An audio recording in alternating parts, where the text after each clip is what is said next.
우리 신경화 감독께서 아주 풀에 넘치는 과찬의 말씀을 해주셔서 고맙습니다. 사실 제가 페이퍼를 준비를 해서 이 프린트로 된 원고가 있는데 그것을 읽는 것보다 좀 우리가 상상력을 발휘하기 위한 그런 발표를 하는 게 좋겠다고 생각이 들어서 제가 그 PPT를 준비를 했습니다. 그래서 영상을 보시면서 실제로 그 영상이 주는 이미지 그리고 그것이 갖는 어떤 개념, 가치 이런 것들을 함께 생각하시면서 간단하게 제 말씀을 들어주시길 바랍니다. 오늘 저녁 드릴 말씀은 첫째 부분이 우리 분단의 역사가 왜 이루어졌느냐는 그 원인과 과정에 대한 말씀을 드리고요. 두 번째로는 이 한국기독교교회협의회 또 WCC 특히 미국 교회 등등이 함께 했던 초창기의 통일운동 이것이 정말 예언적인 선구자적 통일운동이었습니다. 실제로 이 통일운동이 그 길을 열어서 정부와 정부 간의 대화가 시작이 된 거죠. 이 부분을 저희가 한번 하고 그래서 정부와 정부 간의 대화가 되어진 것 그 지난 20년간의 과정을 우리가 한번 평가하고 살펴보는 그리고 마지막으로 과연 우리가 지금 어떻게 할 것인가 하는 걸로 제가 결론을 내도록 하겠습니다. 그럼 PPT를 같이 보시면서 우리 상상의 여행을 함께 떠나시길 바랍니다. 10년간 운영이 되던 개성이 문을 닫았습니다. 참으로 참담한 생각입니다. 비극이죠. 그런데 우리가 북한이 우리에게 과연 뭐냐 하는 걸 먼저 좀 생각해 보십시다. 우리 북한이 뭐냐 하는 것을 보려면 여러분 금방 국가보안법을 생각하거나 이렇게 해서 헌법에 대한민국의 영토는 한반도와 구속도서로 한다. 그렇기 때문에 북한을 법률적으로 늘 얘기한 것이 북한은 우리 땅에 세워진 반국가 단체다. 이렇게 설명을 했었습니다. 그러나 여러분, 과연 이게 옳은 말이냐? 헌법 제4조에 보면 그렇지 않습니다. 헌법 제4조의 우리의 목표는 한반도의 평화적으로 통일을 이룩하는 것이 우리의 목적이기 때문에 이 목적에 따라서 2005년에 만들어진 새로운 법에 이 남북관계 발전법이라는 법에 규정된 바에 의하면 북은 뭐냐? 북은 국가와 국가와의 관계가 아니라 하나의 민족으로서 통일을 지향하는 과정에서 잠정적으로 형성된 특수관계 이렇게 설명을 하고 있는데요. 이것을 다시 다른 말로 한다면 이 중요한 것이 결국 북한은 특수관계에 있는 뭐가 되겠습니까? 통일을 지향하기 위한 동반자가 되는 거겠죠. 왜 우리가 이렇게 분단되었나? 그 원인과 과정을 잠깐 살펴보도록 하겠습니다. 일본이 망했습니다. 지금 미주리 함상에서 일본의 외상과 일본의 참모총장이 항복문서에 서명하는 사진입니다. 그러나 이 해방은 우리들에게 해방이 아니었고 결국 분단의 역사로 이어진 것이죠. 해방되기 이전에 소련군이 북을 점령했고 해방되기 이전에 미국이 38선을 중심으로 해서 남북을 각각 분할 군사 통치를 하자고 소련에게 제의를 합니다. 이것이 결국 분단의 역사입니다. 그리고 마침내 우리에게는 더 말할 수 없는 일이 벌어졌는데 1950년 1월 12일 미국의 에치슨 국무장관이 에치슨 라인이라는 걸 발표하면서 알류산 열도 일본 그리고 필리핀을 연결하는 일본, 오키나와 필리핀을 연결하는 에치슨 라인을 통해서 소위 도서 방위 전략이라는 것을 발표하고 이것이 결국은 한국전쟁이 일어나게 되는 하나의 배경이 되고 맙니다. 1945년 해방의 결과로 이루어진 것이 8월 8일 소련군이 진주에 들어오고 8월 11일 1945년 8월 11일 미국이 38선 분할을 제안하게 되고 9월 7일 미군 3개 사단이 한국을 내려와서 한국 전역을 점령을 하게 되고 1950년 1월 엑센라인이 거짐으로 해서 한국전쟁이 터집니다. 한국전쟁 참혹한 전쟁이었습니다. 불과 3일 만에 서울이 함락되는, 그리고 불과 일주일 만에 대전이 함락되고 그 유명한 미국의 딘 소장이 포로로 잡히는, 그래서 미국 전쟁 사상 미국의 사단장이 포로가 되는 아주 기막힌 사건이 벌어지게 되죠. 이런 상황 속에서 이것을 만회하고자 인천 상륙작전이 벌어지고, 이게 바로 인천 상륙작전의 한 사진의 모양입니다. 결국 전세를 뒤엎고 북상을 해서 마침내 국경까지 가게 되는데, 이때 미국이 판단한 것은 절대로 중국이 이 전쟁에 참여하지 않을 거다, 이런 판단이 있었습니다. 왜냐하면 중국이 불과 1949년 1년 전에 중화인민공화국을 만들고 1년밖에 되지 않은 상황에서 중국이 도저히 전쟁에 참여할 수 있는 힘이 없을 거다, 그런 생각을 했지만 모택동은 이 전선에 자기 아들까지 내보내면서 200만이 넘는 군대를 내보냈습니다. 그때 모택동이 한 얘기가 북한과 소련의 관계는 입술과 이의 관계라고 설명을 하고, 이 관계가 사실 지금까지 내려오는 하나의 전통과 배경이 되었다고 생각을 합니다. 그리고 이때 엄청난 이 어려움을 가져오고 1951년 7월부터 정전회담이 시작되지만, 그러나 이 정전회담이 순조롭지는 못했습니다. 다음 1953년 7월 27일 60년 전 정전협정이 맺어집니다. 유엔군 사령관 마크 클락, 중국인민지원군 사령관 펑더파이, 그리고 북한인민군 총사령관 김일성, 이렇게 세 사람이 서명하고, 우리 한국은 불행하게도 1950년 7월 대전 전투 때 이 우리의 작전권을 미군 사령관에게 넘김으로써 우리는 사실상 그 서명에 참여할 수가 없었을 뿐만 아니라 이승만 대통령이 당시에 북진 통일만 주장했기 때문에 결국 휴전을 반대하고 여기에 참여하지 못했었죠. 이것이 바로 정전협정의 역사였고, 지금까지 이것이 내려오는데, 정전협정이 그 당시 암초에 걸렸었습니다. 이것 때문에 상당히 어려웠었습니다. 왜냐하면 이승만 대통령이 북한군, 중공군 포로들을, 북한의 포로들을 그냥 석방했기 때문에 사실 이것이 어려움을 주기도 했었죠. 여기 중국의 펑더파이 사령관이 목물을 갈아서 붓으로 이 정전협정에 서명하는 모습이 나와 있는데요. 펑더파이의 이 여유 있는 모습을 한번 보십시오. 어떻게 정전협정에 이 붓으로 서명을 할까? 그런데요, 아까 말씀드린 것처럼 이 중국과 북한의 관계라는 건 이만저만한 관계가 아닙니다. 그래서 1961년 7월에 체결된 북중 동맹, 군사동맹에 보면 어느 일반은 무력 침공을 당하거나 개전 상태에 놓이게 되면 상대방은 지체 없이 군 및 기타 원조를 제공한다는 것을 1조에 명시하고 있습니다. 그러니까 사실상 북쪽에 어떤 사태가 일어난다 하더라도 혹시 우리가 공격하든 누가 공격하든 공격이 일어나게 되면 필연적으로 중국과 미국 간에, 중국과 우리 간에 전쟁으로 변화할 수밖에 없는 것이 바로 이 한반도의 가장 중요한 하나의 이 요인입니다. 중동 지역은 국지전으로 끝날 수 있습니다. 그러나 한반도에서 전쟁이 일어나게 되면 그것은 필연적으로 중국과 미국 또는 중국과 한국의 전쟁으로 번질 가능성이 농후하게 되어 있는 것입니다. 이 동맹관계 때문에 그렇습니다.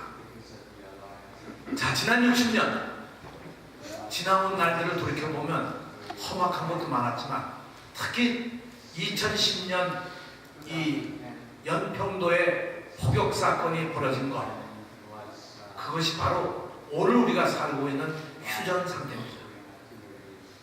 60년 전에 태어났던 사람이, 정전협정 때 태어났던 사람이 지금 올해는 환갑입니다.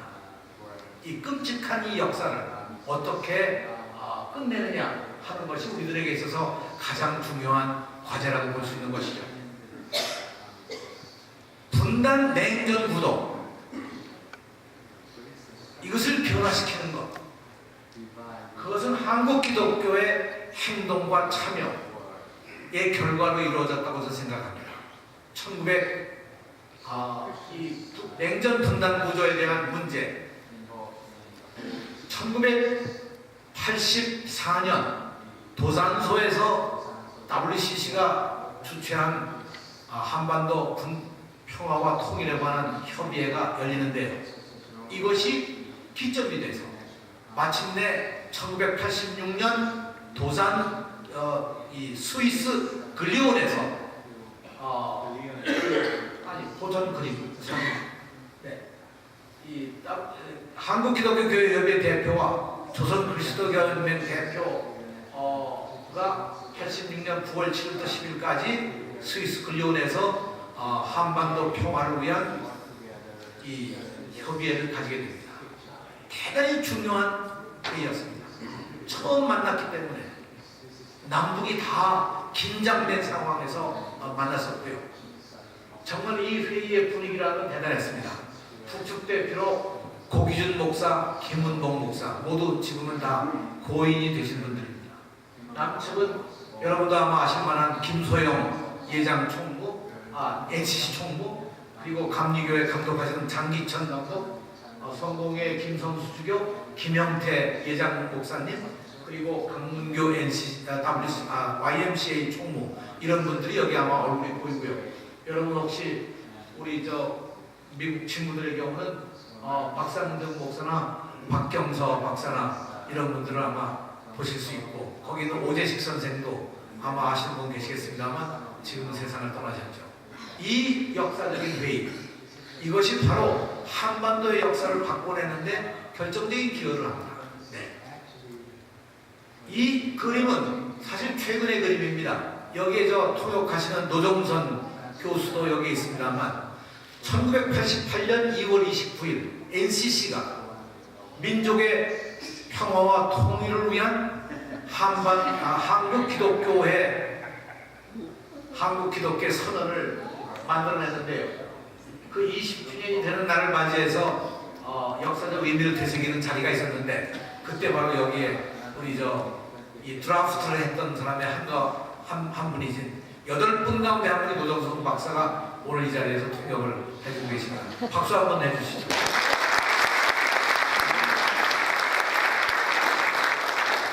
근데 여러분, 이 한국 기독교의 선언이라는 것이 왜 그렇게 중요했느냐? 분단과 전쟁을 우리의 원죄로 해석한 겁니다. 우리가 전쟁을 막지 못한 것, 우리가 북을 원수로 생각해 온 것, 우리가 상대방을 미워한 것, 우리가 상대방에 대한 증오감을 가지고 살아온 것, 이런 것이 다 우리의 원죄라고 고백을 하면서 우리의 책임을 이야기하기 시작한 거죠. 우리는 지금 이런 고백이 사실 세계의 모든 열강들 속에서 이루어져야 한다고 생각합니다. 식민 통치를 한 것, 침략 전쟁을 일으킨 것, 세계 대전을 일으키고 수많은 사람들을 죽인 것, 이 모든 것은 사실상 오늘날 세계를 지배하고 있는 여러 나라들이 진정한 이 성찰을 하고 고백을 해야 되지 않겠느냐. 그것이 한국교회가 처음 시작한 일이었고요. 두 번째 가장 중요한 여기서의 내용은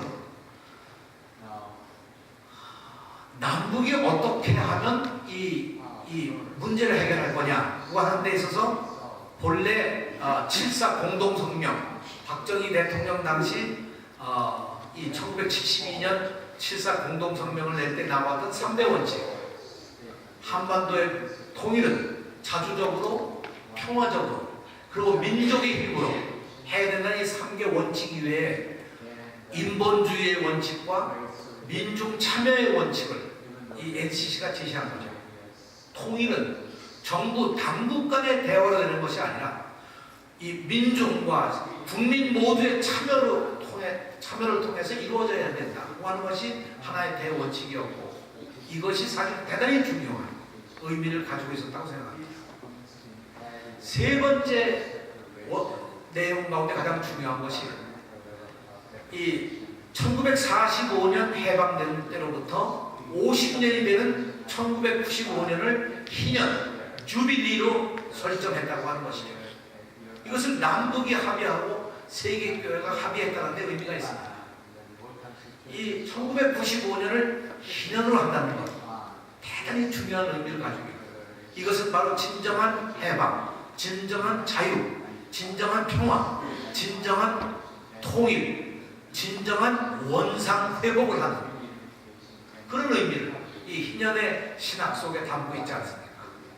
그래서 사실은 1995년 희년이라고 하는 것, 이것이 갖는 의미는 오늘날 우리 다시 한번 깊이 생각하고 오늘의 결론을 저는 이 희년으로 맺고자 하는 것이기 때문에 마지막 단계에서 한 번 더 말씀을 드리겠습니다. 기독교가 어떻게 운동을 해왔느냐 하는 거에 또 하나의 중요한 것이 문익환 목사께서 1989년 평양을 방문해서 김일성 주석과 직접 면담을 하고 합의를 낸 것입니다. 이때 합의한 것이 아주 중요한 내용입니다. 1989년 4월 2일 남북은 유엔에 동시 가입하고 미국과 일본, 중국과 러시아와 교차 승인을 한다. 통일을 단계적이며 점진적으로 추진한다. 세 번째, 정치 군사회담과 함께 경제협력 회담도 병행해서 추진하도록 한다. 네 번째, 어떤 상황에도 불구하고 남북의 대화는 끊으면 안 된다. 사실 거기에 뭐라고 했느냐면 팀 스피릿 훈련을 하더라도 남북 대화는 해야 한다. 다섯 번째, 남북 대화에 영향을 주는 주체 사상, 그런 거 너무 강요하지 말아라. 정말 선구적 선언이었습니다. 저는 이 선언이 한반도의 평화를 만들어냈는데 역시 정말로 예언자의 소리였고 역사적 소리였다고 생각합니다. 이 결과로 만들어지는 것이 1991년 남북기본합의서입니다. 사실 남북기본합의서는 한국기독교교회협회가 발표한 88선언, 아까 말씀드린 그 문서의 내용이 거의 80%가 들어가 있는 것이 이 남북기본합의서입니다. 당시 통일부 장관이 이홍구 장관이었는데 이홍구 장관이 직접 NCC가 발표한 88선언을 기초로 해서 우리가 합의문을 만들자 하는 제안도 했을 뿐만 아니라 실제로 그것이 그 기본이 됐던 것이죠. 그런데 이 문서가 빛을 못 봤습니다. 왜냐하면 우리 국회가 비준 동의를 해주질 않았습니다. 국회는 이것을 비준할 수 있는 어떤 법적 근거가 없다는 이유로 비준을 해주지 않았습니다. 그러니까 실제로 이 효력을 가질 수 있는 근거를 가지지 못했던 거죠. 또 한 가지는 팀 스피릿 훈련을 중단하기로 양측 대표 간에 합의를 했었습니다. 그래서 1992년 한 해는 팀 스피릿 훈련을 하지 않았는데 93년에 다시 이 팀 스피릿 훈련을 재개합니다. 결국 이것이 이 남북기본합의서의 그 엄청난 합의에도 불구하고 그만 그것이 힘을 내지 못했던 거죠. 네. 이 남북기본합의서가 왜 중요하냐? 이 글자가 작아서 여러분들이 보시기가 어려울 텐데 제가 두 가지만 얘기를 말씀드려요. 남북이 뭐냐? 이걸 새롭게 정의한 겁니다. 남북은 선의의 동반자다. 대단히 중요한 개념이죠. 이것이 노태우 대통령 당시 1988년 77선언이라고 하는 것에 나타난 제1항입니다. 남북은 선의의 동반자다. 그 다음 이 남북기본합의서의 제1항에 보게 되면 아까 말씀드린 잠정적으로 형성되는 특수관계다 이런 말씀드렸습니다만 두 번째 얘기가 아주 중요합니다. 남북은 상대방의 체제, 사상과 제도를 인정하고 존중하며 내정을 불간섭하고 비방하거나 중상하는 것을 중지한다. 이 두 번째 항이 남북기본합의서가 가지고 있는 대단히 중요한 내용일 뿐만 아니라 이것이 남북 간에 합의된 오늘날까지 지켜져야만 할 그런 거죠. 세 번째, 군사적으로 침범하거나 파괴 정복하지 않으며 불가침을 보장하고 군비 감축을 실현해 나가도록 한다. 제5항, 정전 상태를 남북 사이에 공고한 평화 상태로 전환시켜 나가자는 약속을 내외에 천명하다. 이것이 남북기본합의서입니다. 우리 국회가 이걸 받아들이지 않았습니다. 그것이 바로 우리의 현실이라고 하는 것을 또 인정하고 지나가야 되리라고 생각합니다. 다음. 이렇게 해서 91년도에 획기적인 하나의 변화가 일어나죠.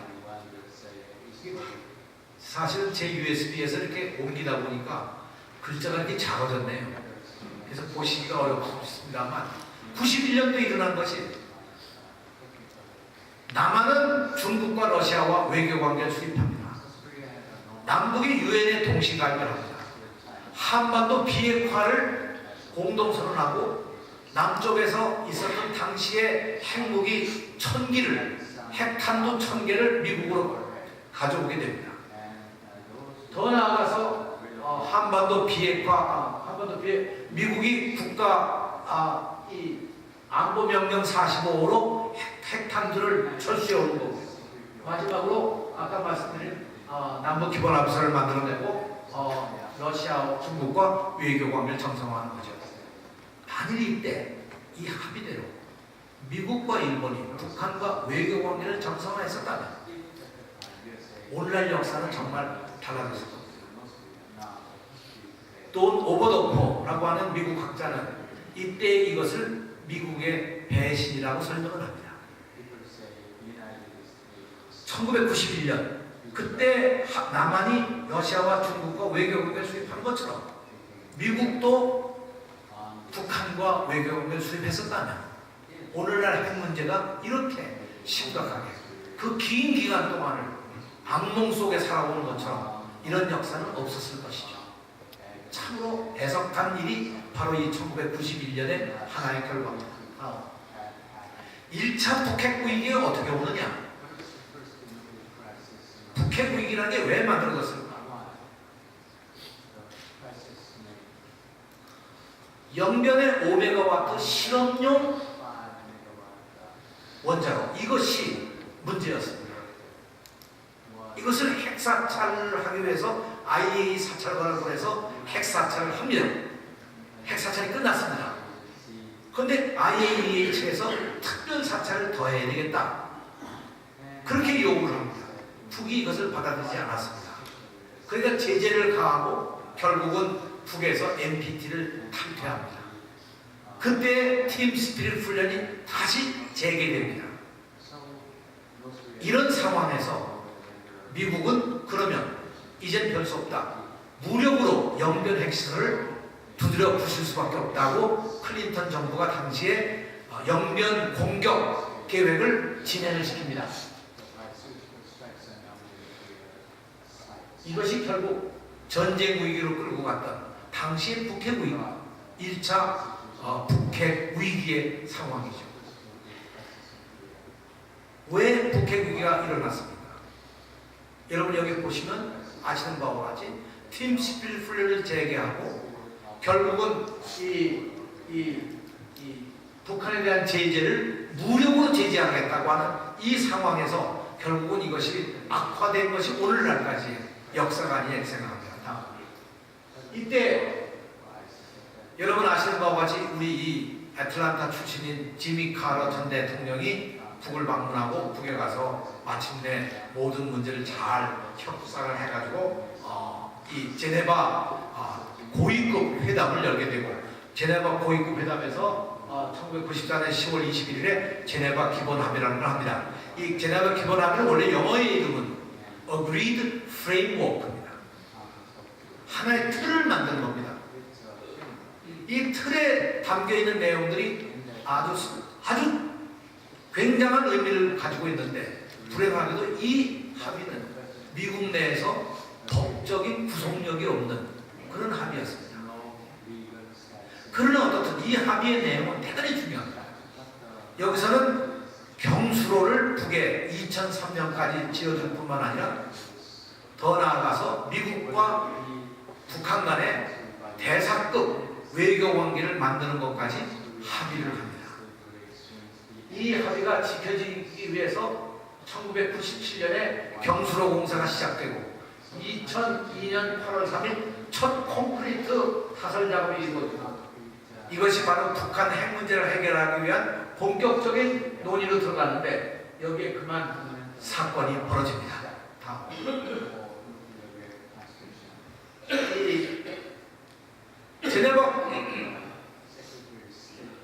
제네바 기본 합의에서 이루어진 그 여러 가지 것들이 제대로 이행이 못된 그런 상황에서 그래도 경수로 공사는 계속해서 진행이 됐고 2000년 10월 23일에는 클린턴 대통령의 방북을 논의하기 위해서 올브라이트 장관이 북을 방문해서 이 김정일 국방위원장과 회담을 하는 이것이 아마 북미 간의 최고위급 회담으로는 처음 있었던 그런 역사적인 사건이었죠. 그 다음에 이게 좀 칸이 바뀌었습니다만 이런 일들이 이렇게 벌어지는데 여기에 뭐가 낍니다. 미국의 제임스 켈리라고 하는 특사가 평양에 가서 회담을 하고 오면서 북한이 고농축 우라늄 프로그램을 진행하고 있다고 스스로 이야기를 했다고 하는 보고서를 냅니다. 이것으로 사실상 모든 게 끝나버리고 맙니다. 경수로 공사도 중단하고 미국이 북한에 공급하던 중유 공급도 중단이 됐습니다. 2002년 이 제임스 켈리 특사의 보고서 이것이 결국 결정적으로 모든 것을 깨버리고 말합니다. 참 불행한 일이었습니다. 이때 만일 이런 사건이 없었다면 경수로 공사가 계속됐을 것이고 경수로 공사가 계속됐다면 결국 북핵 문제가 일어나지 않지 않았겠느냐라고 우리는 판단할 수 있는 것이죠. 근데 사실 켈리의 이 보고서는 어떤 증거도 없었습니다. 전문가들도 당시에 북한이 고농축 우라늄을 할 수 있는 시설을 갖고 있다고 생각할 수 없다. 이것이 전문가들의 당시의 판단이었습니다. 근데 왜 켈리 특사는 이렇게 했을까? 북한 쪽에서는 전혀 자기들은 그런 얘기를 한 바가 없다는 거죠. 오히려 강석주의 발언에 의해서 보면 우리는 주권 국가이기 때문에 그것보다 더한 것도 가질 수 있는 권리가 있다 라고 말한 것이 번역상 오류가 돼서 잘못 전달된다는 이야기도 있습니다. 어떻든 이것이 마침내 한반도의 문제를 아주 어렵게 만드는 하나의 계기가 되고 이때가 바로 부시 대통령이 취임해서 9.11 사태가 일어난 직후였기 때문에 더더욱 이 문제가 주는 이 충격은 대단히 컸다고 생각합니다. 다음. 그래서 제2차 핵위기가 일어나게 되죠. 여기에 중간에 빨간 글씨로 되어 있는 켈리의 HU 고농축 우라늄 프로그램 문제를 제기하고 중유 제공을 중단하고 북한은 다시 NPT를 탈퇴하고 이런 사태가 마침내 이루어져서 북한이 2006년 1차 핵실험을 하는데 이전에 아시는 바와 같이 육자회담이 또 깨집니다. 다음. 육자회담의 모습입니다. 고농축 우라늄 문제 제기에 따라서 이 문제를 해결하기 위해서 2003년에 육자회담이 구성이 됩니다. 육자회담이 구성돼서 2년 동안 정말 아주 여러 차례 경론을 벌려가면서 마침내 9.19 합의문을 만들어냅니다. 이 9.19 합의문은 아까 말씀드린 이 제네바 기본 합의보다 훨씬 더 발전된 내용을 가지고 있는 합의문이었습니다. 그런데 이것도 그만 수포로 들어갑니다. 왜냐하면 미 재무성이 그날 마카오에 있는 BDA 은행에 있는 북한 계좌가 불법 자금, 마약 자금, 위패를 유통시키는 계좌이기 때문에 이 45개의 계좌를 동결시킨다는 발표를 함으로써 그만 이 9.19 합의도 이행도 하지 못한 채 다시 잠수에 들어가고 맙니다. 액수도 얼마 안 됩니다. 2,500만 불의 돈밖에 되지 않는 그것이 엄청난 사건을 만들어내고 육자회담의 그 노력도 결국 수포로 돌아가고 말죠. 결국 이후에 바로 2006년 10월 9일에 1차 핵실험을 하게 되지 않습니까? 네. 한반도 문제 그림이 좀 달라져가지고 미안합니다. 이 USB를 팁을 그냥 직접 했어야 되는데 밖으로 보니까 이상하게 되어버리고 말았습니다만 정리한 건 다른 얘기가 아닙니다. 지난 20년간 돌이켜보면 미국과 북한 간에 핵 문제를 해결하기 위해서 대화를 하고 핵 문제를 해결하기 위해서 북한에게 요구하고 핵 문제를 해결하기 위해서 모든 노력을 경주했습니다. 압박과 제재를 가했습니다. 언제나 핵실험한 이후에 압박을 하고 미사일 쏜 다음에 제재를 가했습니다. 그렇게 압박과 제재를 20년 동안 해왔지만 결과는 정확히 말하면 실패입니다. 북한은 얻은 것이 없고 미국은 핵을 개발하는 것을 막지를 못했습니다. 이 실패를 누가 과연 책임질 것인가? 이것도 하나의 과제입니다. 그러나 어쨌든 이 비극이 오늘날까지 우리들에게 넘어오는 하나의 과제들이죠. 여러 차례 이러한 이 북한 핵 문제에 대한 것을 했지만 제재와 압박이라고 하는 것이 늘 일이 일어난 다음에 했기 때문에 예방 조치가 되지 못하고 반복되는 것밖에 안 되는 것이죠. 한 가지 분명한 것은 북한은 얻은 게 하나도 없고 미국은 북한에 대한 핵을 제약하지 못했다고 하는 것, 그것이 지난 20년의 어떻든 실패입니다. 자, 이제 남북간으로 넘어오겠습니다. 남북간에도 여러 가지 중요한 그 합의도 하고 했는데 여기서 제일 중요한 것이 결국은 2000년 김대중, 김정일 두 사람의 이 정상회담이었고요. 그 다음에 2007년 노무현, 김정일 두 사람의 역시 2차 정상회담이 가져온 하나의 합의가 대단히 중요한 일이었습니다. 돌이켜보면 이 중간에 1994년 김일성, 김영삼의 정상회담이 예정되어 있었는데 정상회담 열리기 불과 2주 전에 김일성 주석이 세상을 뜻으로 해서 이 역사적인 이 정상회담이 열리질 못했죠. 애석한 일 가운데 하나였습니다. 자, 1차 정상회담은 6.15 남북 공동선언을 만들어냄으로 해서 장래 우리가 함께 해나갈 수 있는 남북이 공동으로 해나갈 수 있는 통일의 목표와 방향을 만들어내고 화해 교리 협력의 과제를 채택해서 새로운 역사를 열게 됐습니다. 그다음 이 남북 정상회담은 이 제2차 남북 정상회담은 2007년 오전 9시에 열려서 이렇게 진행이 되고 남북관계 발전과 평화 번영을 위한 선언을 채택하게 되는데 여기서 가장 중요한 합의가 국가연합의 틀을 만들었다는 것과 또 하나는 종전과 평화체제 논의를 위해서 관련국 3국 또는 4국의 정상들이 한반도에서 회의를 하자. 그리고 이것을 주선하고 준비하는 것을 한국 정부가 주선을 한다. 남북이 이것을 함께 밀어간다. 이것이 원칙이었습니다. 저는 이 합의야말로 한반도 평화를 위해서 지금도 유효한 하나의 합의였고 지금도 이것을 이행해낸다고 하면 한반도의 평화라고 하는 것은 반드시 이루어질 수 있고 통일의 길로 갈 수 있다고 생각합니다. 이런 합의에서 만들어진 최초의 것이 개성공단입니다. 개성공단은요 원대한국이었습니다. 개성공단 자리에 있었던 북한의 포병연대 수도권을 초토화시킬 수 있는 그런 군대를 송악산 북쪽으로 옮기고 이곳에 2천만 평의 공업지대를 만든다는 것이었는데 대단한 꿈이었습니다. 김정일 국방위원장이 2천만 평을 내놓을 때는 단순히 공장을 건설해서 돈을 벌자는 뜻이 아니었을 것입니다. 그가 가지고 있던 꿈은 한반도에 어떻게 평화를 일으키느냐는 것이 하나의 꿈이었다고 생각합니다.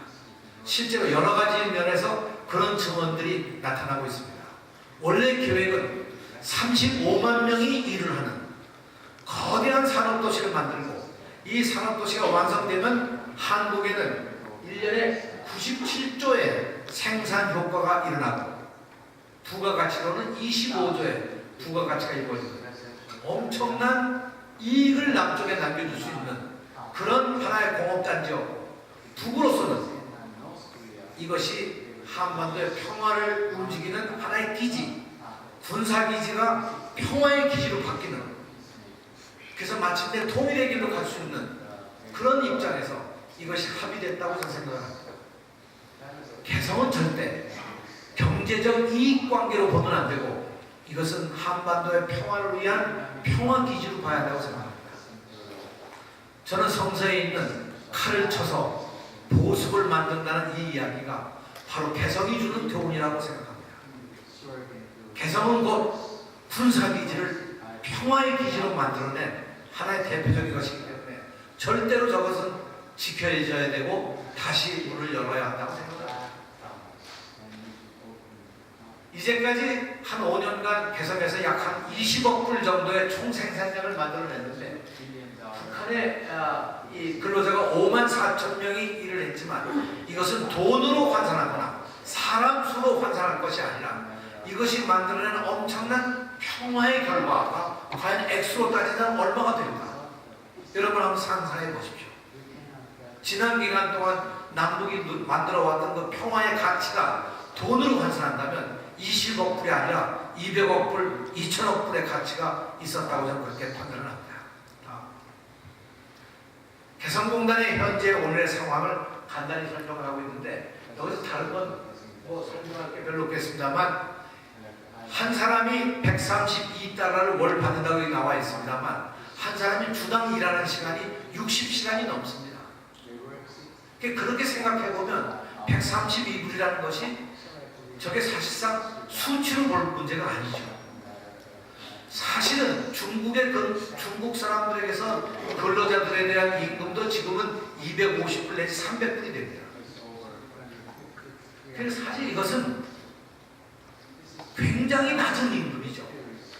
이제 그럼에도 불구하고 북이 이것을 수용하고 있다고 하는 것, 그것은 평화 때문이지 돈 때문은 아니라고 생각합니다. 그러나 월스트리트 저널 4월 10일자 사설을 보면 이 개성공단을 통해서 북이 엄청난 돈을 요구하고 있고 돈을 떼먹기 위한 그런 입장에서 이것을 진행하고 있다고 그렇게 비판하는 것이 미국 언론의 입장이라면 이것은 정말 잘못된 판단이라고 생각합니다.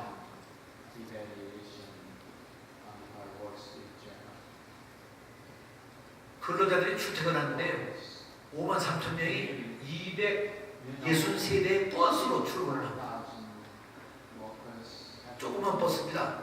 콩나물 시루처럼 타고 출근하는 데만 2시간 내지 3시간이 걸립니다. 불과 한 거리는 10km 정도밖에 안 되는데 참 어려운 조건 속에서도 일을 하고 있는 것이죠. 네.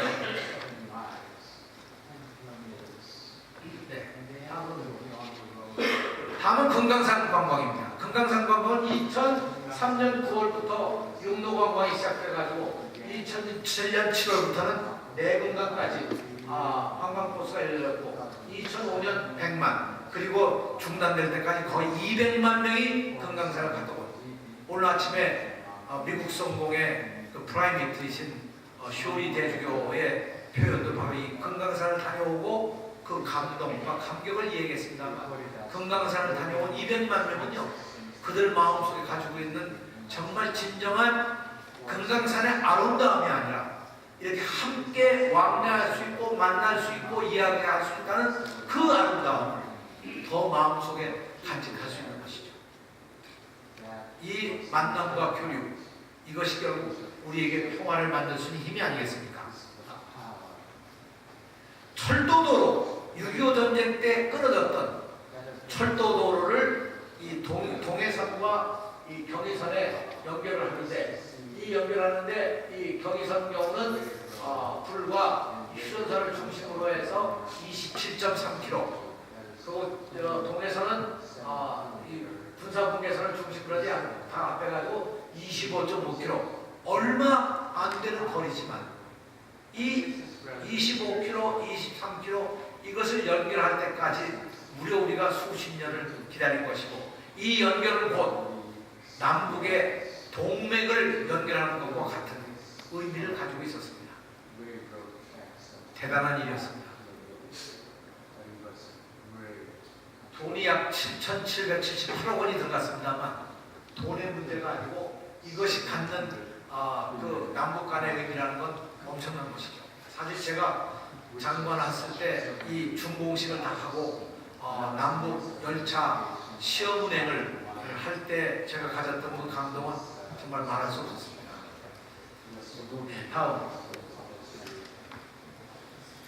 여기서 더 발전해서 이제 경공업 원자재를 북쪽에 제공을 하고, 그 대신 남쪽은 북과 함께 지하 광산을 공동 개발하는 이런 합의를 하고 마침내 원자재가 이렇게 북으로 떠나가고 있습니다. 이 원자재를 북에다 주면 북쪽은 경공업을 발전시킬 수가 있고 생활 필수품을 북에서 생산해서 북한 주민들에게 직접 공급할 수 있는 거고요. 우리는 우리대로요. 이 원자재를 제공하면서 우리들의 협력업체들이 수백 개가 살아갈 수 있는 터전을 만들었던 것이 바로 이 경공업 원자재 제공하는 사업이었습니다. 사실 이게 정말 대단한 사업이었고요. 특히 섬유산업 부분은 우리나라에서 사양 산업이었기 때문에 이 북쪽에 관계를 하면서 굉장히 활성화가 되기 시작했지만 단 1년 만에 이명박 정부가 들어서면서 결국 이것도 끝이 났습니다. 네. 자, 북에서 우리에게 함께 개발하자고 제안했던 광산들입니다. 대흥 청년광산, 마그네사이트, 노천광산로 매장량이 약 20억 톤이 있는 광산입니다. 노천광산입니다. 남쪽에는 마그네사이트가 생산되지 않고 전량을 수입해옵니다. 이것은 검덕에 있는 아연광산입니다. 이 아연광산은 금골광산. 이 이름 자체도 아주 대단하죠. 아연 매장량이 약 3억 톤이 되는. 그런데 이 아연이야말로 남쪽에는 전량 외국에서 수입해오기 때문에 사실 북하고 이 관련을 맺는다는 건 대단히 중요한 것이죠. 룡양 마그네사이트 광산 매장량이 36억 톤입니다. 사실은 이것이 다 우리나라 철강 산업에 굉장히 중요한 것이었죠. 그래서 사실 이것이 중요한 것이었고, 이렇게 우리가 할 때 아까 얘기한 경공업 원자재를 제공한 것을 이렇게 광산을 운영해서 우리가 가져온다고 해서 1차분을 가져온 것이 아연괴를 가져온 겁니다. 그게 북에서요 처음 우리가 대가를 가져온 겁니다. 그래서 사실 이것이 2007년 12월 14일과 2004년 1월 4일 아연 500톤씩 1000톤을 사랑하고 왔는데, 이것이 경공업 원자재 제공한 거의 3% 계약대로 우리한테 넘어온 첫 번째 사례였습니다. 자랑 하나 한다면 이것이 모두 다 제가 재임 시에 일어났던 일이라고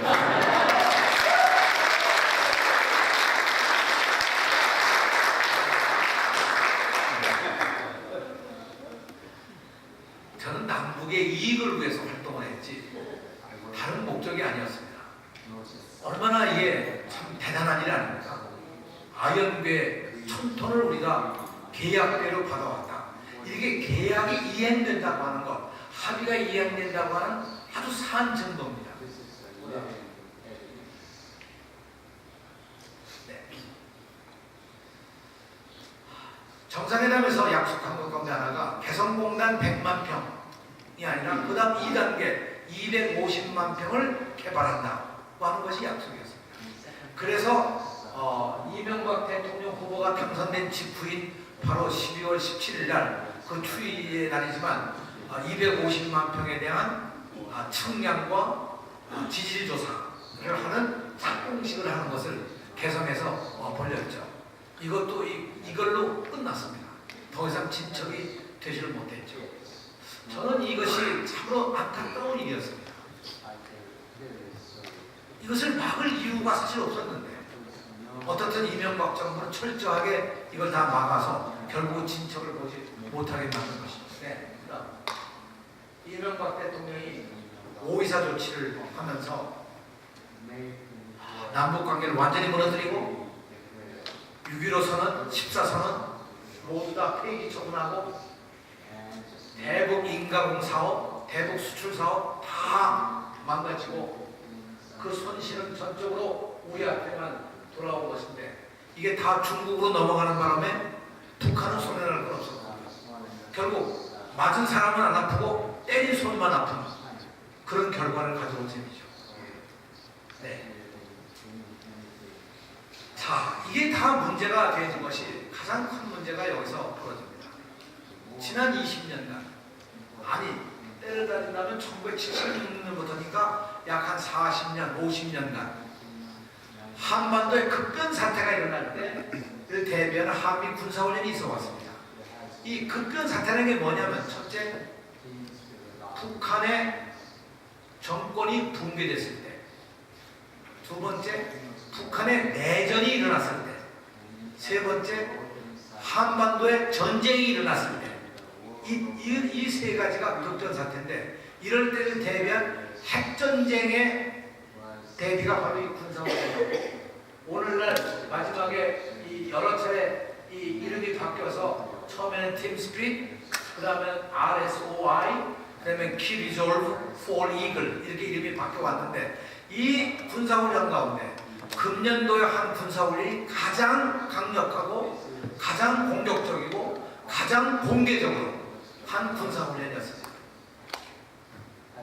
B2 스피릿이라고 불려지는 이 스텔스 전략 폭격기, 벙커버스터 16개를 동시에 폭격을 가해서 지하 60m에서 있는 모든 시설물들을 파괴할 수 있다고 하는 엄청난 겁니다. 이 벙커버스터는 부시 대통령 때 개발한 특별한 핵무기입니다. F-22 랩터라고 이름을 가지고 있는 이 비행기는 최고 속도가 마하 2.5, 대당 가격이 2,500억이라는 2005년부터 미국의 주력기가 되었던 것이죠. 네. 이렇게 되니까 북한에서 B2 출격이 됐을 때 바로 김정은 군수뇌부와 전략을 지시를 하면서 여기 왼쪽 궤도에 있는 표지에 미 본토 타격 계획이라는 문구가 보이지 않습니까? 사실은 북한이 저는 미 본토를 타격할 능력이 없다고 생각을 합니다. 그러나 이런 상황이 결국 무력 충돌의 가능성까지 만들어낸 지난번 군사훈련의 결과가 아니냐, 그렇게 생각을 합니다. 다음, 초대형 핵추진 항공모함 니미츠 함이 5월 10일 며칠 전에 아마 이 군사훈련을 마치고 이제 귀향을 했으리라고 생각합니다만, 이 고정된 날개를 가진 폭격기 80대 이상을 적재할 수 있고 6,000명 이상의 병력이 근무하는 아주 초대형 이 항공모함입니다. 이 어마어마한 이 힘을 여러분 한번 상상해 보십시오. 자, 이런 상황에서 여러분과 지금 이제 우리가 안보 비용과 평화 비용이라는 걸 잠깐 한번 한번 살펴보십시오. 그동안 10년간 한국이 북한에 지원해준 게 모두 2조 8천억. 그저 쉽게 따지자고 하면 약 한 28억 불 정도를 한 거죠. 북한에 쌀로 지원해준 것이 240만 톤을 8년간 지원해주면서 총 한 것이 8,872억. 그 다음에 비료 지원을 7,995. 국제기구를 통해서 건강 이런 WTO나 WHO, 유니세프 등을 통해서 준 것이 1,874억. 수재 등이 일어났을 때 긴급 지원한 것이 598억. 이것이 2조 8천억입니다. 10년 동안. 그러면 이것을 국민 1인당 우리가 5천만 인구라고 따지고 1인당 따져보면 10년간 1인당 국민 1인당 한 사람이 북에 지원해준 돈이 1인당 5천원. 1년에 5천원. 미국 달러로 하면 약 5불. 1년에 국민 1인당 5불을 쓰고 평화를 유지할 수 있고 통일의 꿈을 꿀 수 있다고 하면 여러분 뭘 택하시겠습니까? 5불 아니라 10불을 줘도 평화를 택하시지 않겠습니까? 이거 가지고 퍼줬다는 걸로요 정말 어마어마한 몰매제가 많습니다. 말도 못합니다. 그냥 가는 몸만에 얘기를 합니다. 아니 쌀은 그냥 준 것도 아니고 구워준 건데 10년 거치 20년 상황 1% 이자 구워준 건데 그럼 실제로 우리가 거저줬다고 하면 비료를 거저준 겁니다. 이건 참 정말 우리가 생각해볼 과제들이죠. 독일은요 매년 18년간 서독의 동동을 지원하는 것이 매년 18년간 32억 불씩 도와줬습니다. 우리가 10년간 도와준 28억 불보다 1년 도와준 4억 불 더 많습니다. 동독은 서독의 당시에 경제력에 비해 보면 약 3분의 1 정도 됐으니까 실제로 뭐 그렇게 어려움도 아니었습니다만 이렇게 지원해준 독일을 보면 우리가 여러 가지 상상을 할 수가 있다. 통일을 하면 어떻게 되느냐? 아까도 통일 비용에 대한 얘기가 한번 나왔습니다만 급작스럽게 북이 무너졌을 때 통일 비용이 얼마 들어가느냐? 대략 10년간 매년 연평균 720억 불, 약 한 72조 연간. 그러면 15년간 이 북한 지도부가 존립하면서 점진적으로 됐을 때 어떻게 되냐? 100억 불, 대략 10조 정도 들어가는 거겠죠. 혼합적 이 됐을 때 어떻게 되냐? 이건 뭐 따질 거 없고요. 두 가지로 우리가 본다고 하면 점진적으로 할 때 10조라고 하면 우리 한국 정부가 지금 쓰고 있는 국방비가 1년에 약 35조입니다. 만일에 평화를 위해서 남북이 협상을 해가지고 평화체제가 이루어지고 군비 축소를 할 때 3분의 1 정도만 줄인다면 그게 10조가 넘습니다. 실제로 국방비를 3분의 1만 줄인다면 그걸로 통일 비용을 다 감당하고도 남을 수 있는 것이죠. 그렇기 때문에 분단 유지 비용보다 통일 비용이 훨씬 싸게 드는 겁니다. 우리는 지금 분단 유지를 위해서 국방 예산을 35조를 쓰고 있는 거 아니겠습니까? 북은 북대로 또 얼마를 많이 쓰겠습니까? 이런 의미에서 우리가 통일 비용이라는 걸 다시 한번 생각할 수 있게 되구나. 지금 북은 동북 삼성에 중국이 엄청난 경제 개발을 하고 있는 상황이기 때문에 북도 사실 이런 타이밍에 북도 경제 개발을 하는 것이 타이밍상으로 참 옳은 겁니다. 북은 북대로 동북 삼성을 개발하는 경우에 맨 오른쪽 끝에 있는 나진항이라고 하는 것이 절대적으로 필요해서 이미 중국은 나진항에 3개 부두를 전용으로 쓸 수 있도록 그렇게 확보를 해놓고 있는 상황입니다.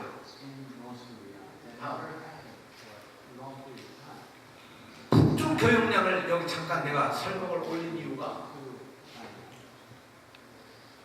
이 밑에 있는 것이 대중 교역량이고 위에 있는 것이 북한의 전체 교역량인데 여러분 보시는 바와 같이 2011년에 56억 달러 전년 대비 62.4%가 증가한 아주 엄청난 증가를 가져왔죠.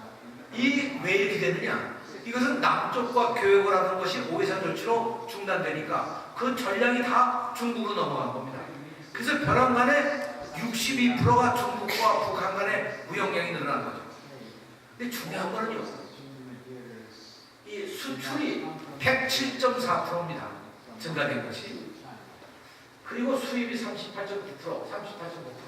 2012년은 이 도표에 넣지 않았습니다만 작년도에 대비해서 5.4%가 증가한 59억 4천만 불 정도를 지금 북중 관계의 무역량이 있습니다.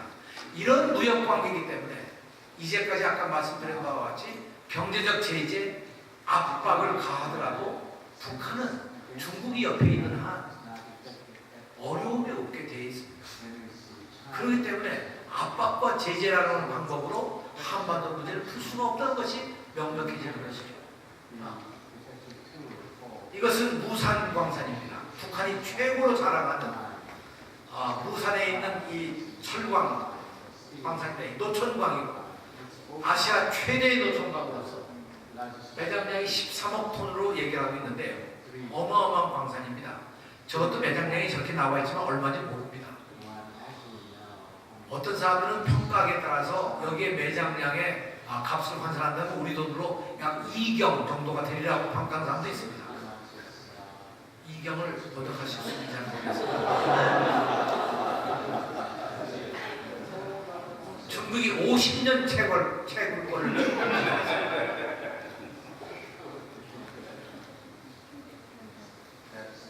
그게 되겠습니다.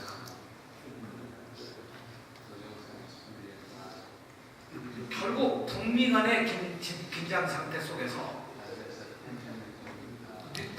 미국의 1950년 이래 적성국 교역법에 의한 북에 대한 무역 제재가 오늘날 이렇게 중국과 북한의 경제적 관계를 굉장히 강화시켜 놓은 결과라고 생각합니다. 오바마의 정책에 이제 지금 현재 상황에서 피보트 에이시아 중국과의 전략적 동반자 관계에 지속하면서 신국방 전략 지침을 가지고 있는데 북한과의 적극적인 협상의 가능성도 여기에 내놓고 있는 것이죠. 그러나 현실적으로 볼 때 미국의 재정절벽과 향후 10년간 국방비에 4,500달러를 감축시키는 이런 상황 속에서 사실은 미국의 문제가 현실적으로 국내 문제가 굉장히 어려운 상황에 있는 건 사실입니다. 그렇기 때문에 대북 관계라는 것이 큰 의미를 좀 띠지 못하고 있는 것이죠. 시진핑의 경우 대북 경제 협력을 강화해 나가고 있습니다.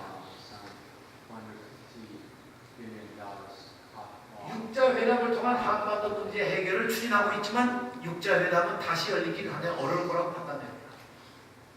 대미 정책으로 신형 대북 관계 2012년 2월에 발표한 건데요.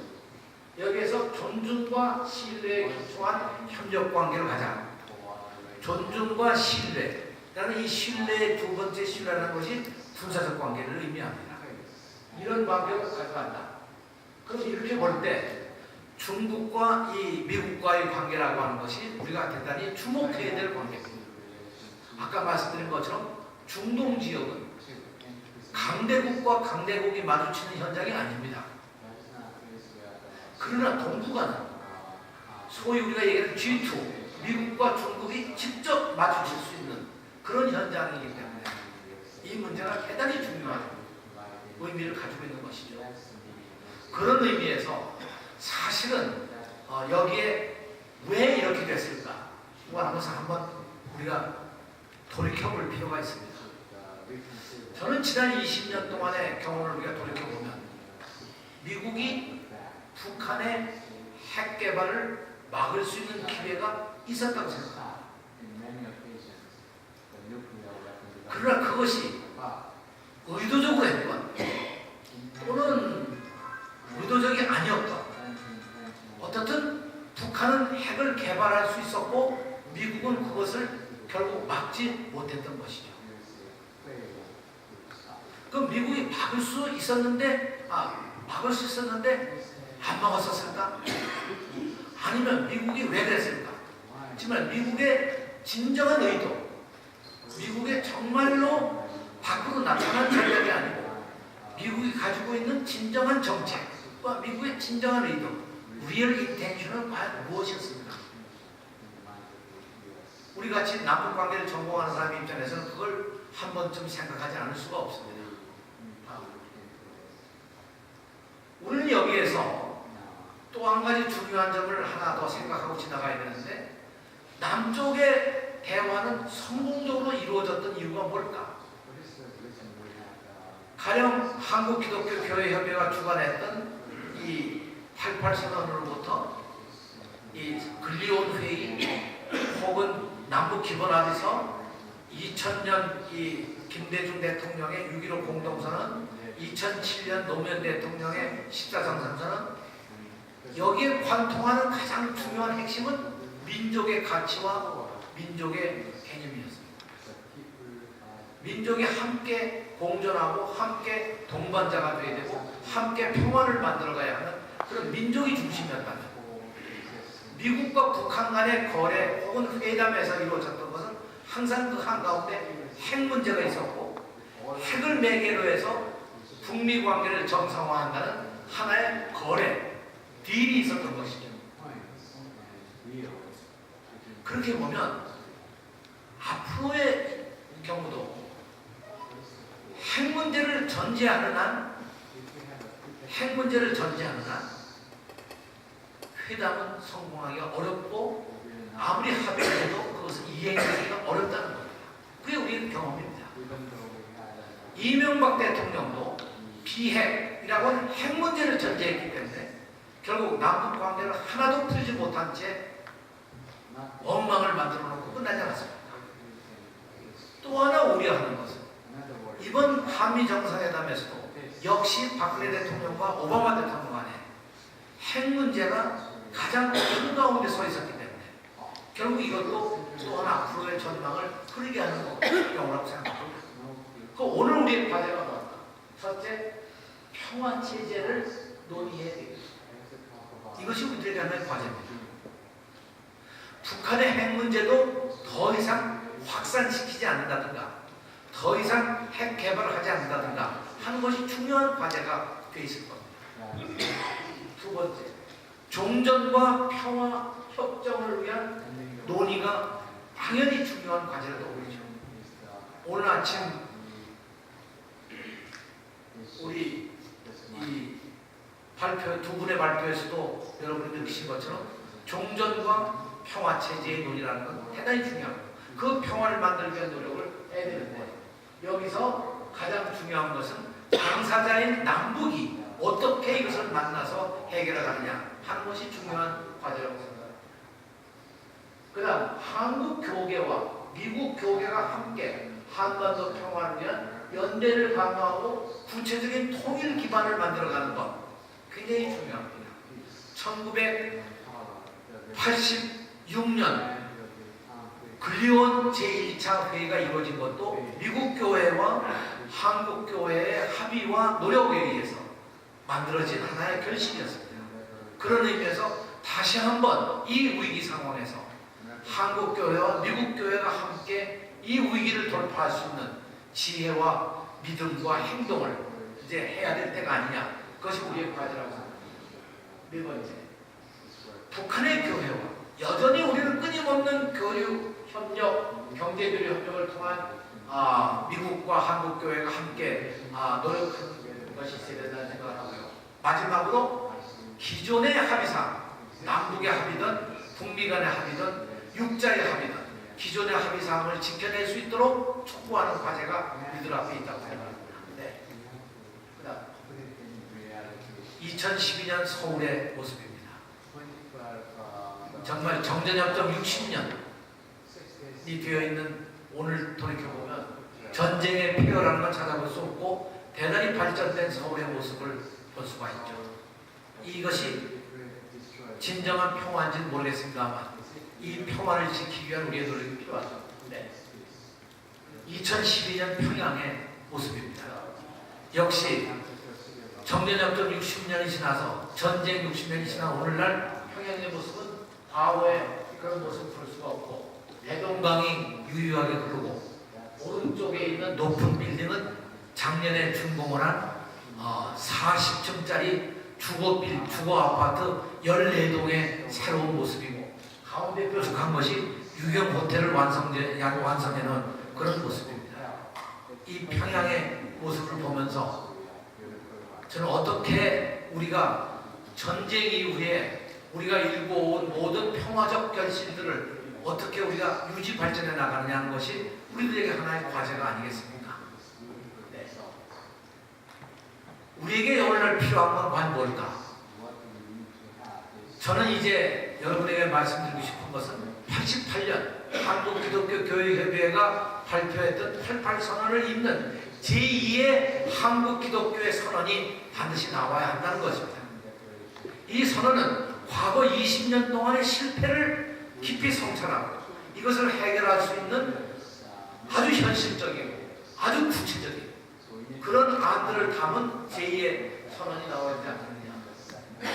이 선언 속에서는 종전 평화협정 평화체제 한반도의 비핵화 그리고 확고한 구조 비핵화의 확고한 구조 그 다음에 한미 군사훈련에 대한 새로운 대안 지금과 같은 한반도의 이 급변 사태를 대비하는 핵전쟁의 훈련이 아니고 평화를 대비하기 위한 평화를 만들어가기 위한 그런 군사훈련 내 새로운 대안이 있어야 되지 않느냐. 모든 합의사항을 철저히 이행할 수 있는 것 그리고 군축을 통한 신뢰회복 이것이 바로 남북이 주체적으로 추진해 나가야 될 그런 내용이 아닐까.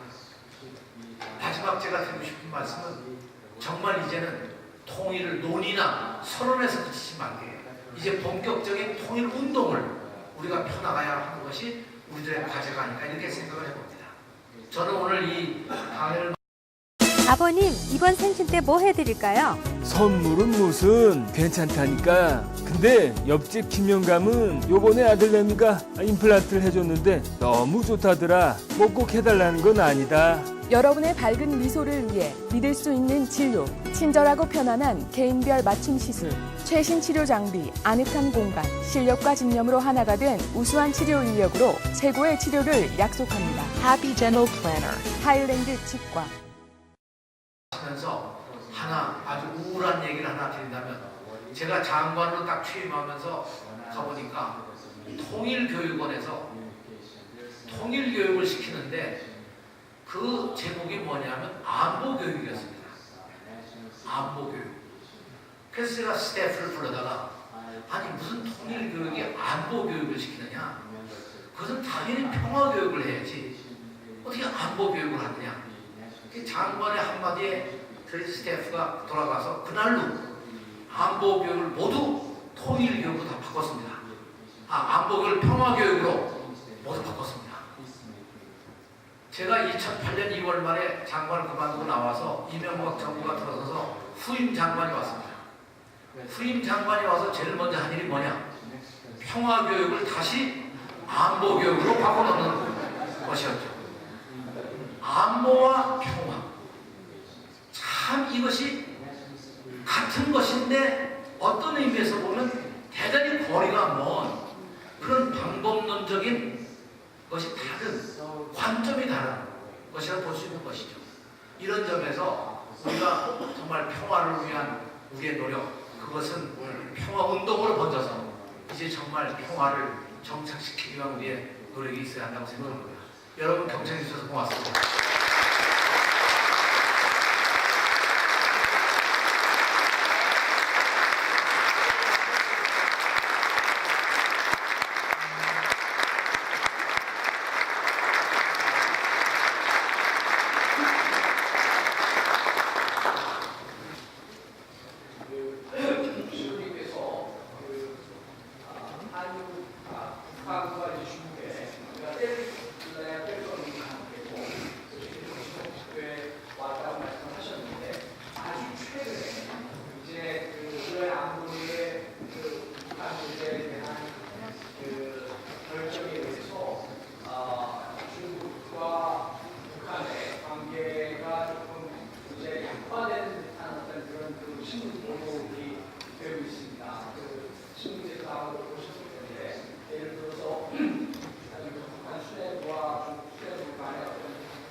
이룰 필요가 있는데요. 지난 3월에 그 유엔 안보리가 유엔 안전보장이사회가 북한의 경제적 제재를 하면서 이 몇몇 기업과 개인 이름을 거명을 했습니다. 그래서 이 사람들과 이 기업에 대한 구조에 대해서 유엔 안보리의 결의를 은행이 집행을 한 것이죠. 마치 이것이 북한에 대한 모든 계좌와 모든 걸 다 이렇게 막아놓은 것처럼 생각을 하는데 그것은 전혀 그렇지는 않습니다. 이것이 중국 정부의 어떤 방침도 아니고 유엔 안전보장이사회의 결의사항을 중국의 은행이 이행을 한 것이죠. 그리고 은행 계좌라는 게요, 여러분이 생각하는 것처럼 그렇게 복잡하게 생각하지는 않는 것이, 여러분들도 뭐 은행 계좌를 많이 가지고 있고 회사에다 만들어서 회사를 만들었다 하지 않습니까? 그래서 이 문제를 너무 그렇게 심각하게 볼 일은 아니고 중국과 북한 간의 관계가 뭐 무너진다든가 뭐 이런 걸로 보셔서는 절대 안 된다고 생각을 합니다. 네. 네.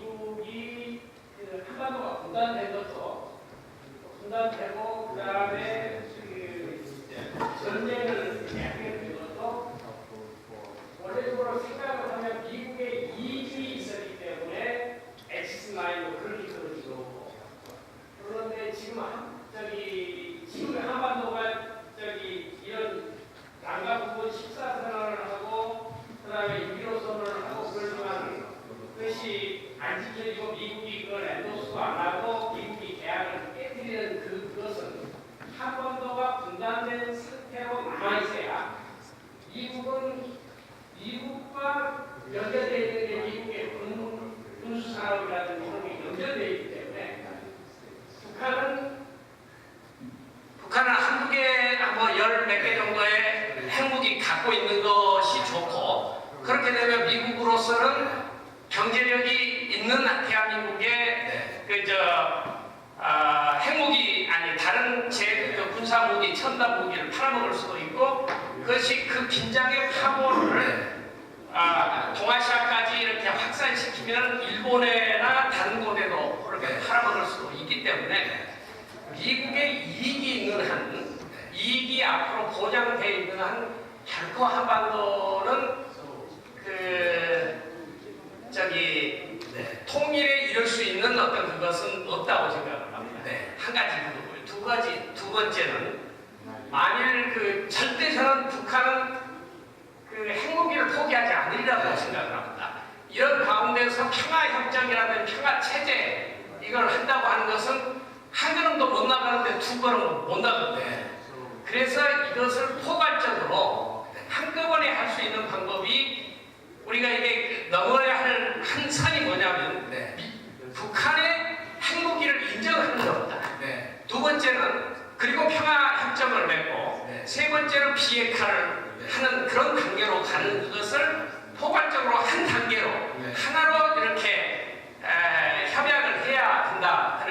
그렇게 해야 비로소 그 평화체제에 관한 평화협정에 관한 어떤 그 실마리가 풀리는 건데요. 이것도 미국의 이익으로 보면 아닌 거죠. 네. 우선 두 번째 말씀부터 간단하게 말씀드리면, 저는 지금 배태진 목사님 말씀하신 것처럼 포괄적으로 이 문제를 해결할 수 있는 하나의 피스 프로세스를 제안을 하고 이런 대화를 시작을 해야 된다. 거기엔 절대적으로 저는 공감을 합니다. 여기에 어떤 조건이 없이 남북이 먼저 이런 과제들을 안고 남북 대화를 시작하는 것이 가장 필요한 일이고, 남북 대화가 성숙됐을 때 미국은 미국대로 우리 문제를 갖다 해결할 수 있다고 생각합니다. 나는 미국 국익만 내세워서 한반도 문제를 다루지는 않는다고 생각해요. 다만 미국은 현재 한반도에서의 어떤 이해관계보다도 중국과의 외교적 관계를 어느 쯤에서 이것을 해결할 거냐는 것이 하나의 커다란 과제로 되어 있기 때문에 저는 앞으로 미중 관계가 어떻게 될 거냐 하는 것이 미국이 갖고 있는 하나의 거대한 관심사고 실제로 한반도 문제를 여기에 결부시켜서 생각한다면 물론 뭐 연결되어 있는 건 사실이지만 그러나 남북이 확고한 의지로 합의를 하는 사항이 있다면 미국도 그것을 인정하지 않을 수가 없는 거겠죠. 저는 그래서 미국의 국익을 넘어갈 수 있는 해결의 방안은 남북의 확고한 합의를 만들어내는 것, 그것이 중요하다고 생각을 합니다. 특히 이 2차 정상회담 때 김정일 국방위원장이 제안했던 한반도 평화 체제를 위해서, 종전을 위해서 관련국 3국 또는 4국이 한반도에서 정상회담을 하자 하는 이 합의사항이라고 하는 것, 이것이 앞으로 한반도 문제를 풀어갈 수 있는 가장 중요한 하나의 합의사항이고 열쇠가 아닐까 그렇게 생각하는 것이죠. 다시 말해서 미국의 국익을 넘을 수 있는 길은 바로 남북의 공고한 확고한 그 합의라고 그렇게 생각을 합니다. 네, 윤 목사님 하시고 그 다음에 저기 이 박사님 참 아주 좋은 comprehensive presentation 하는 말인데 이 박사님 좀 디플로마틱 하시냐고는 모르겠는데 예를 들어서 아까 이제 2002 April 우리 제임스 헨리가 북에 갔다가 와가지고 조금 있다가 북이 유레늄 인리치먼트 한다고 하는 것을 폭로했죠. 네. 근데 왜 이 박사님이 조지 W 부시의 그 1월 달에 있었던 State of Union 에서 말한 저희 Axis of Evil. 네. 그러니까 나는 제임스 켈리가 가서 뭐 잘못 들었든지 어떻게 됐든지 와서 그러한 허위 사실을 폭로하는 그 자체가 is 바로 conspiracy. 네. 그리고 이미 그 전에 이미 2월 달에 잘 아시는 대로 네. US Nuclear Posture Review was leaked. 그거 비밀 문서인데 classified, document, but it was leaked.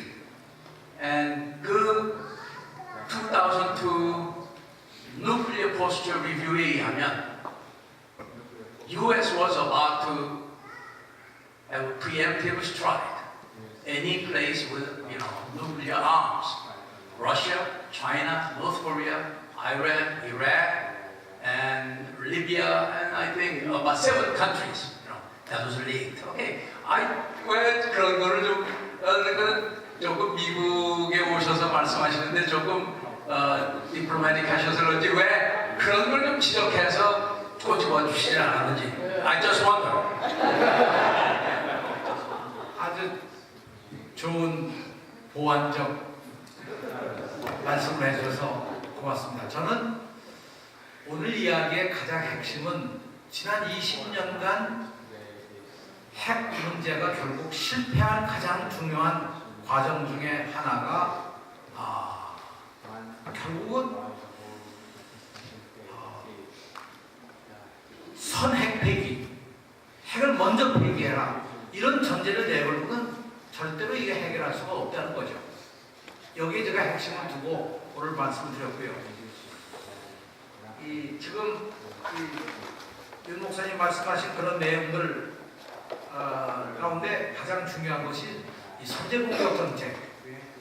이 북한에 대한 선제공격이라는 이 정책에 대해서 북은 늘 얘기가 이 선제공격 정책을 좀 해소해달라. 이걸 해소하려면 북한을 테러 지원국 명단에서 지워야 됩니다.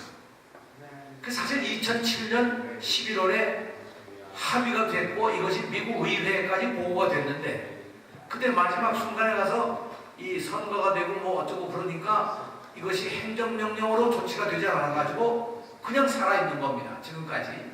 그러니까 사실 이런 문제들을 해결했다고 그러면 문제는 좀 해소가 됐겠죠. 그러나 그것이 해소 안 된 것이 결국 실수로 안 된 건가? 정말 미국이 해소해 줬으면 왜 안 했겠습니까? 그렇게 한국 정부하고도 합의를 한 건데 그건 제가 재직되기 때문에 분명히 제가 기억을 합니다. 그러니까 미국 정부가 가지고 있는 정말 이해할 수 없는 그런 부분들을 우리가 어떻게 해석할까 하는 것이 우리의 과제입니다. 저는 결국 미국은 북한의 핵 문제를 해결할 의지가 없었던 것이 아닌가. 그래야 미국은 계속해서 프리엠티브 어택 이 정책을 유지할 수 있을 거고 이걸 유지하려고 하면 계속해서 무기 개발을 해야 될 것이고 무기 개발을 계속해서 미국의 경제계를 떠받치고 가는 하나의 기본이 되지 않겠습니까? 결국 이 여러 가지 얽히고 설킨 이 문제들을 풀어나갈 수 있는 방법이라고 하는 것은 이제까지의 논의된 방법으로는 안 되고 한국 정부와 북한 정부가 적어도 단호한 의지를 가지고 합의된안을 가지고 이 문제를 풀어갈 수 있는 방안을 만들어내지 않으면 그래서 미국 국익에도 결코 피해가 가지 않고 한반도의 평화 문제를 한반도 평화 문제대로 풀 수 있는 그 지혜 있는 방안을 만들어야 할 거라고 생각합니다. 그것이 아마 우리 교계의 책임이 아닌가 생각합니다. 한 번만 요구하고서 끝내시죠. 네. 한번 마지막 하겠습니다. 처음에 말씀하실 때 일본의 폐망으로 이어가시고 분단의 폐망으로까지 이어졌다고 말씀하셨는데요. 요즘에 새롭게 새로운 건 아니지만 그 일본의 문제들이 저희 나라와 관계 속에서 국도 문제라든지 여러 것들을 굉장히 문제라고 저희도 많은 그런 뉴스를 보는데 처음에 말씀하실 때 그 일본의 폐망이 우리나라 안보 분단에까지 이어졌다고 말씀하셨는데요. 요즘에 그 새롭게 또 많이 또 그전에도 종종 시끄럽게 왔었지만은 그 일본의 부상과 여러 가지 일본의 정황들이 오늘날 우리 그 통일로 가는 길에 어떠한 영향을 미치고 있고 또 저희 한국과 중국과 일본, 미국만이 아니라 일본도 저희들의 통일의 문제에 이제 많이 관여가 되었다고 생각하는데 그런 것들은 어떻게 보시는지? 네, 간단히 말씀드리면 저는 일본은 철저하게 미국과 함께 갑니다. 미국의 정책 속에서 일본 정책을 봐야지 미국 정책을 벗어나서 일본 정책은 난 없다고 생각합니다. 특히 한반도 문제에 관한. 그래서 일본이 가지고 있는 것은 이제까지 일관성 있게 되어 온 것이 결국은 미국이 하자고 그러면 되는 거고요. 그래 2002년 고이즈미 김정일 이 회의도 결국 미국과 그 일본과의 합의 속에서 이루어진 것이거든요. 이제 이렇게 보면 저는 아까 처음에 얘기 드릴 때 그런 말씀을 드린 이유가 우리가 해방될 때 일본의 패망기에 정말 우리가 힘이 없어서 기대는지 모르지만 아무튼 분단의 역사가 거기서부터 시작이 됐기 때문에 제가 그걸 지적해서 말씀을 드린 것이고 오늘날 일본 문제를 어떻게 해결할 거냐 하는 건 또 다른 과제이기 때문에 그건 다음 적당한 기회에 아마 다른 강연에서 아마 해소되리라고 생각을 합니다. 제가 오늘 이 강연을 마치면서 드리고 싶은 말씀 제가 페이퍼를 전했습니다. 이 한 7페이지 정도 되는 페이퍼를 유인물로 후에 좀 한번 잘 정독해 보시면서 오늘 얘기를 음미해 주시고 오늘 이야기는 그야말로 하나의 그림을 가지고 여러분의 상상력을 동원해서 생각하시면서 우리의 미래를 함께 만들어갈 수 있으면 좋겠다고 생각합니다. 여러 가지 부족한 점이 있는데도 불구하고 탈체질 진단 및 전문 치료로 사람을 살리는 누가병원. 체질 진단을 통한 음식 처방으로 몸에 맞는 약과 같이 건강하게 합니다. 일반 치료, 난치병과 교통사고 전문 클리닉을 운영합니다. 몸과 마음까지 아픈 환자들이 회복되어지는 누가병원으로 오세요.